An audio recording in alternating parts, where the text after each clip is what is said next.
తెలంగాణ ప్రభుత్వం రైతులకు 2 లక్షల రూపాయల రుణమాఫీ చేయడంతో బ్యాంకుల వద్ద భారీ క్యూ లైన్లు దర్శనమిచ్చాయి.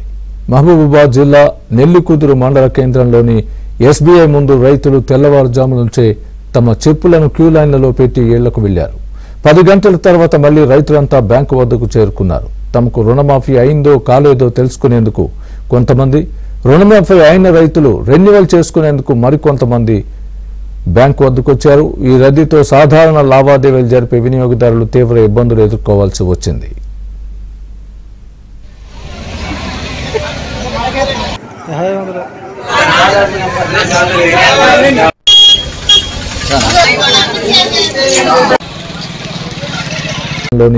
ఎస్బీఐ ముందు రైతులు తెల్లవారుజాము నుంచే తమ చెప్పులను క్యూ లైన్లలో పెట్టి ఇళ్లకు వెళ్లారు.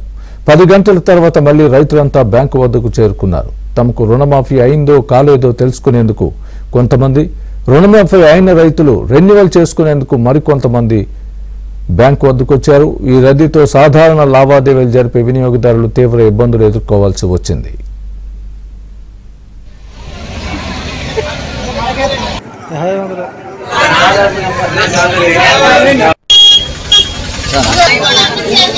Saan?